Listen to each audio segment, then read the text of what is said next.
ഈശോയ്ക്കും തിരുക്കുമാരനും 1000 കോടി നന്ദി. എൻ്റെ പേര് ഷീല ജോയി. ഞാൻ എറണാകുളം ഇടപ്പള്ളി തേവയ്ക്കൽ ലൂർദുമാത രൂപതയിൽ നിന്ന് വരുന്നു. ഞാനിവിടെ എനിക്ക് കിട്ടിയ സൗഖ്യത്തെക്കുറിച്ച് സാക്ഷ്യപ്പെടുത്താനായിട്ടാണ് വന്നിരിക്കുന്നത്. എനിക്ക് 5 വർഷമായി കാലിൻ്റെ മുട്ടുവേദനയായിരുന്നു. എനിക്കൊരു നടക്കാനോ മുട്ടുകുത്തി പള്ളിയിൽ പോകുമ്പോൾ എനിക്ക് മുട്ടുകുത്തി പ്രാർത്ഥിക്കുവാനോ ഒന്നും എനിക്ക് സാധിച്ചിട്ടില്ല. ഞാനെപ്പോഴും അതേക്കുറിച്ച് മാതാവിനോട് സങ്കടം പറയുമായിരുന്നു. എല്ലാവരെയും പോലെ എനിക്കുമൊന്ന് മുട്ടുകുത്തി പ്രാർത്ഥിക്കാനായിട്ട് എനിക്ക് സാധിച്ചില്ലല്ലോ അമ്മേ. അങ്ങനെ ഒത്തിരി ഞാൻ പ്രാർത്ഥിച്ചു. ഞാനിവിടെ ഉടമ്പടി എടുക്കാൻ വന്നത് എൻ്റെ മകൾക്കും കുഞ്ഞിനും ഒരു ആക്സിഡൻ്റ് ഉണ്ടായി. അപ്പോൾ അതിന് ഉടമ്പടി എടുത്താൽ എല്ലാവരും പറഞ്ഞു ഇവിടെ പള്ളിയിൽ ഇവിടെ വന്ന് ഉടമ്പടി എടുത്താൽ അമ്മ സൗഖ്യപ്പെടുത്തും, പൂർണ്ണമായി വിശ്വസിച്ചാൽ മതിയതിനെ. അപ്പോൾ ഞാനിവിടെ വന്ന് ഉടമ്പടി എടുത്തു. അങ്ങനെ ഉടമ്പടിയുടെ നിയോഗങ്ങൾ വെച്ചത് ഞാൻ 5 കാര്യങ്ങളാണ് ഞാൻ നിയോഗങ്ങൾ വെച്ചതിന്. അതിലൊന്ന് എൻ്റെ മകൾക്ക് വേണ്ടിയും ഈ കാലുവേദനയുടെ കാര്യം ഞാൻ അമ്മയോട് പറഞ്ഞിട്ടുണ്ടായിരുന്നില്ല. പിന്നെ എൻ്റെ പൊതുവായിട്ടുള്ള എൻ്റെ ഫ്രണ്ട്സിൻ്റെ കാര്യങ്ങളൊക്കെ ആയിരുന്നു പറഞ്ഞത്. പക്ഷേ മാതാവ് എൻ്റെ കാലുവേദന പൂർണ്ണമായും സൗഖ്യപ്പെടുത്തി. ആദ്യത്തെ ഉടമ്പടി പുതുക്കുന്നതിന് മുമ്പ് തന്നെ എപ്പോഴാണെന്ന് എനിക്കറിയില്ല കാലുവേദനയുടെ ഇത് മാറിക്കിട്ടിയതെന്നറിയില്ല. കുർബാനയുടെ സമയത്ത് ഞാൻ അറിയാതെ മുട്ടുകുത്തി. അപ്പോൾ ഞാൻ എൻ്റെ മനസ്സുകൊണ്ട് പ്രാർത്ഥിച്ചു, എനിക്ക് മുട്ടുകുത്താൻ പറ്റിയില്ലല്ലോ, ഇനി എങ്ങനെയാണെന്നറിയില്ല. അമ്മ എന്നെ ശരിക്കും അങ്ങോട്ട് മുട്ടുകുത്തി നല്ലോണം എഴുന്നേറ്റു. അപ്പോൾ എൻ്റെ അടുത്തുള്ളവരോടൊക്കെ പറയുമോ മുട്ടുകുത്താൻ പറ്റിയില്ലെങ്കിൽ പിന്നെ എന്തിനാണ് ഇങ്ങനെ മുട്ടുകുത്തിയത് എന്ന് എന്നോട് പറഞ്ഞു. പറഞ്ഞു എനിക്ക് മുട്ടുകുത്താൻ ഇപ്പം എനിക്കൊരു കുഴപ്പമില്ല.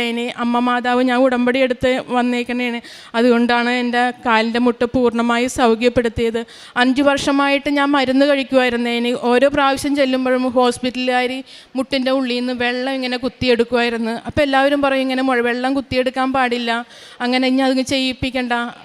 പക്ഷേ നീര് വെള്ളമാണ് അതിന് എപ്പോഴും. അങ്ങനെ പിന്നെ ഞാൻ ഹോസ്പിറ്റലിലേക്ക് പോയിട്ടില്ല. പിന്നെ കുറച്ച് നാൾ കഴിഞ്ഞ് ആയുർവേദം കാണിച്ചു, അതെല്ലാം നിർത്തി. ഉടമ്പടി എടുത്തതിന് ശേഷം ഞാൻ എല്ലാം നിർത്തിയിട്ട് ഞാൻ അമ്മയോട് പറഞ്ഞു, അമ്മ തന്നെ എൻ്റെ കാലിന് സുഖപ്പെടുത്തി തന്നെ, അല്ലാണ്ട് ഞാൻ ഇനി ഒരു മരുന്ന് പോലും കഴിക്കില്ല അതിന്. അതിന് ശേഷമാണ് ഞാൻ മുട്ടുകുത്തി. ഇപ്പം എനിക്ക് ഒരു കുഴപ്പമില്ല. എപ്പോൾ വേണമെങ്കിലും മുട്ടുകുത്തി. ഞാൻ കുടുംബ പ്രാർത്ഥനയിൽ ഞാൻ കൊന്ത ചെല്ലുമ്പോഴെല്ലാം തീരുന്നത് വരെ ഞാൻ മുട്ടുകുത്തി കൈവിരിച്ച് പിടിച്ചിട്ടാണ് ഞാൻ പ്രാർത്ഥിക്കാറ്. ഇപ്പം എല്ലാ ദിവസവും ഞങ്ങൾ കുടുംബ പ്രാർത്ഥന മുടങ്ങാതെ ചെല്ലും. കുടുംബമായിട്ട് എൻ്റെ മക്കളും ഹസ്ബൻഡും എല്ലാവരും കൂടി നിന്നിട്ടാണ് ഞാൻ കുടുംബ പ്രാർത്ഥന. നേരത്തെയൊക്കെ വല്ലപ്പോഴുമൊക്കെ ചെല്ലും, ചിലപ്പോൾ ഒരു രഹസ്യം ചെല്ലും, അങ്ങ് നിർത്തും. പിന്നെ ക്ഷീണമാണ് എല്ലാവർക്കും അപ്പോൾ ഇപ്പം ഞാൻ ഉടമ്പടി എടുത്തതിന് ശേഷം തുടർച്ചയായിട്ട് ഒരു ദിവസം പോലും എനിക്ക് മുടങ്ങാതെ കുർബാന പ്രാർത്ഥന ചെല്ലാതിരിക്കാൻ എനിക്ക് സാധിച്ചിട്ടില്ല. എപ്പോഴും ഞാൻ ചെല്ലും പ്രാർത്ഥനയിൽ. പിന്നെ ജോലി സ്ഥലത്തേക്ക് പോകുന്ന സമയത്തും ഞാൻ കൊന്ത ചൊല്ലി പ്രാർത്ഥിച്ചുകൊണ്ടാണ് ബസ്സിലിരിക്കുമ്പോഴും. ഇപ്പം എനിക്ക് എല്ലാ സമയവും കൊന്ത ചൊല്ലി പ്രാർത്ഥിക്കാൻ എപ്പോഴും എൻ്റെ കയ്യിൽ കൊന്ത ഉണ്ടാവുക. രണ്ടാമത്തെ സാക്ഷ്യം ഞാൻ പറയുന്നത് എൻ്റെ തൊഴിൽ മേഖലയാണ്. ഒരിക്കൽ പോലും എനിക്ക് ഞാനൊരു സെയിൽസ് ഗേളാണ്. അപ്പോൾ ജോലി സ്ഥലത്ത് ടാർജറ്റ് ഉണ്ടാവും അപ്പോൾ അതൊരിക്കലും എനിക്ക് അച്ചീവ് ആകാൻ പറ്റിയിട്ടില്ല.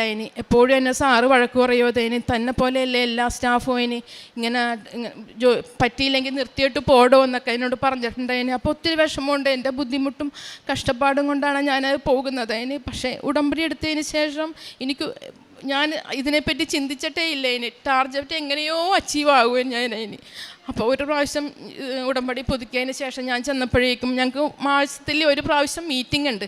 ആ മീറ്റിങ്ങിലാണ് ഇതിൻ്റെ അവാർഡിൻ്റെ ഇതൊക്കെ പറയുന്നത്.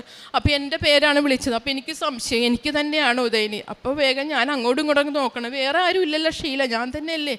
അപ്പോൾ വേഗം ഞാൻ ചെന്നിട്ട് ഒരിക്കലും എൻ്റെ കഴിവ് കൊണ്ടാ ഒന്നുമല്ല, എനിക്ക് പൂർണ്ണ വിശ്വാസമുണ്ട്. കാരണം 13 വർഷമായിട്ട് ഞാൻ അവിടെ ജോലി ചെയ്യുന്നതാണ്. പക്ഷേ എനിക്ക് ഒരിക്കൽ പോലും അതിൻ്റെ 7 അയൽവക്കത്ത് പോലും എനിക്ക് എത്താൻ പറ്റിയിട്ടില്ല. ഈ ടാർജറ്റിൻ്റെ എപ്പോഴും എന്നോട് വഴക്ക് പറയുമായിരുന്നു. എനിക്ക് ഒരു കസ്റ്റമർ വരുമ്പോഴും സംസാരിക്കാനോ അവരായിട്ട് മിങ്കിൾ ചെയ്യാനോട്ടോ ഒന്നും എനിക്ക് പറ്റിയിട്ടില്ല. പക്ഷേ ഇതിന് ഉടമ്പടി എടുത്തതിന് ശേഷം അമ്മ മാതാവ് എൻ്റെ കൂടെയുണ്ട്. എനിക്കതിന് ഉറച്ച വിശ്വാസമുണ്ട്. അങ്ങനെ പിന്നെ പ്രാർത്ഥിച്ചുകൊണ്ടിരിക്കുമ്പോൾ മുല്ലപ്പൂവിൻ്റെ മണവും തിരുഹൃദയത്തിൻ്റെ രൂപവും അതിൻ്റെ മുകളിൽ ഓസ്തിയായിട്ട് ഞാൻ ഫോട്ടോ എടുത്തിട്ടുണ്ട്. ഇതെനിക്ക് അപ്പം ഞാൻ എൻ്റെ ഫ്രണ്ട്സിനോടൊക്കെ പറഞ്ഞു, അമ്മ മാതാവ് എൻ്റെ കൂടെയുണ്ട്. അതുകൊണ്ടാണ് എനിക്കൊന്നിനും പേടിയില്ലാത്തത്. എനിക്ക് എന്തും തരണം ചെയ്യാനായിട്ടുള്ള ധൈര്യമുണ്ട്. അമ്മ മാതാവിനും തിരുക്കുമാരനും 1000 കോടി നന്ദി. എൻ്റെ ജീവിതം ഇനി അമ്മ മാതാവിന് കടപ്പെട്ടിരിക്കുന്നു. ശേഷിക്കുന്ന ജീവിതം എനിക്ക് എൻ്റെ അമ്മയ്ക്ക് വേണ്ടി ഞാൻ ജീവിക്കുവത്. പ്രേക്ഷിത പ്രവർത്തനങ്ങൾ ചെയ്തും എല്ലാം ഇനി ജീവിക്കാനായിട്ടാണ് എൻ്റെ ആഗ്രഹം. 1 യോഹന്നാൻ 4:15 തിരുവചനം പറയുന്നു, യേശു ദൈവപുത്രനാണെന്ന് ഏറ്റുപറയുന്നവനിൽ ദൈവം വസിക്കുന്നു, അവൻ ദൈവത്തിലും വസിക്കുന്നു. ഷീല എന്ന സഹോദരിയുടെ മനോഹരമായ സാക്ഷി നാം കേട്ടുകൊണ്ടിരിക്കുകയായിരുന്നു. ഷീല പ്രസ്താവിക്കുന്നു, ഞാൻ ഒട്ടും ധൈര്യമില്ലാത്ത ഒരു വ്യക്തിയാണ്, എനിക്കൊന്നിനും കഴിവില്ല എന്ന് ചിന്തിക്കുന്ന ഒരു വ്യക്തിയാണ്. പരിശുദ്ധ അമ്മയുടെ ജപമാല ചൊല്ലുവാൻ വേണ്ടി കുടുംബ പ്രാർത്ഥനയിലൊന്നും മുട്ടുകുത്താൻ എനിക്ക് സാധിക്കുന്നില്ല. പള്ളിയിൽ എല്ലാവരും മുട്ടുകുത്തുമ്പോൾ എനിക്ക് അതിയായ കൊതിയായിരുന്നു ഒന്ന് മുട്ടുകുത്തി പ്രാർത്ഥിക്കാൻ. ഈ ഒരു ചെറുപ്രായത്തിലും എനിക്ക് പള്ളിയിൽ സൈഡിലേക്ക് മാറി നിൽക്കേണ്ടി വരുന്നൊരവസ്ഥ. ഞാൻ ഇനി ഇങ്ങനെ തന്നെ കണ്ടിന്യൂ ചെയ്യും, എനിക്കൊരിക്കലും മുട്ടുകുത്താൻ സാധിക്കില്ല എന്ന വലിയൊരു സങ്കടം വളരെ വേദനയോടെ തന്നിൽ തങ്ങി നിന്നിരുന്നു. പരിശുദ്ധ അമ്മയോട് ഉടമ്പടിയെടുത്ത് പ്രാർത്ഥിച്ചു, അമ്മേ എനിക്കൊന്ന് മുട്ടുകുത്തണം. വളരെ പെട്ടെന്നായിരുന്നു തൻ്റെ കുർബാന സമയത്തുള്ള മുട്ടുകുത്തലും പ്രാർത്ഥനയും. ഇന്ന് സഹോദരി പറയുകയാണ്, മറ്റുള്ളവരുടെ മുട്ടുവേദന ഈ സഹോദരിക്ക് മനസ്സിലാവും എങ്ങനെയാണെന്ന്. മണിക്കൂറുകൾ നിൽക്കുകയാണ്. സെയിൽസ് ഗേൾ എപ്പോഴും അവർക്ക് ഇരിക്കാനോ ഒന്നിനും സാധിക്കില്ലല്ലോ. മണിക്കൂറുകൾ നിന്ന് പള്ളിയിൽ ചെന്നാൽ ഇഷ്ടം പോലെ സമയം മുട്ടുകുത്തി പ്രാർത്ഥിക്കാൻ, കുടുംബത്തിലായ ജീവിത പങ്കാളിയും കുടുംബവും മക്കളുമായി മുട്ടുകുത്തി പ്രാർത്ഥിക്കാനുള്ള വലിയ അനുഗ്രഹം അവരുടെ കുടുംബത്തിന് നൽകിയിരിക്കുന്നു. ഉടമ്പടിയിലൂടെയാണ് വലിയ കൃപ. അതൊരു വലിയ കൃപയായിട്ട് ഇവർ കാണുന്നു. കാരണം മുട്ടുകുത്തി പ്രാർത്ഥിക്കാൻ ആർക്കാണ് ആഗ്രഹമില്ലാത്ത, എല്ലാവരും കൊതിക്കുന്ന ഒരു വലിയ വസ്തുതയാണ്. അതുപോലെ തന്നെ സെയിൽസ് ഗേൾ ആയിരിക്കുമ്പോൾ ഞാൻ 13 വർഷക്കാലം ഞാൻ എപ്പോഴും മോശമായ ഒരു കമൻറ്റ് മാത്രമേ എൻ്റെ അധികാരികളിൽ നിന്ന് കേട്ടിട്ടുള്ളൂ. ഇതാ ഉടമ്പടി എടുത്തു കഴിഞ്ഞപ്പോൾ എൻ്റെ പേര് വിളിച്ച് എനിക്ക് അവാർഡ് നൽകിയിരിക്കുകയാണ്, ദ ബെസ്റ്റ് സെയിൽസ് ഗേൾ എന്ന വലിയൊരു അവാർഡ്. തനിക്ക് തന്നെ വിശ്വസിക്കാൻ സാധിക്കുന്നില്ലായിരുന്നു, എന്നെ തന്നെയാണ് വിളിച്ചത്, മറ്റേതെങ്കിലും ഷീല ഇവിടെ ഉണ്ടോ? പരിശുദ്ധ അമ്മയോട് കൂടെ നമ്മൾ സഞ്ചരിക്കുമ്പോൾ ഈ സഹോദരി പറയായിരുന്നു, എനിക്ക് സംസാരിക്കാനുള്ള പാഠവുമൊന്നുമില്ല, അങ്ങനെ മറ്റുള്ളവരെ കസ്റ്റമേഴ്സിനെ ആകർഷിക്കാനുള്ള ഒരു സംസാര രീതിയൊന്നും എനിക്കില്ല. എനിക്ക് വേണ്ടി എൻ്റെ അമ്മയാണ് എൻ്റെ കൈകൾ ഏതൊക്കെ ഡ്രസ്സ് എടുത്ത് കാണിക്കണം എന്നുള്ള എൻ്റെ കൈകളെല്ലാം പരിശുദ്ധ അമ്മയുടെ കൈകളായിരുന്നു. എൻ്റെ നാവ് സംസാരിച്ചത് പരിശുദ്ധ അമ്മയായിരുന്നു.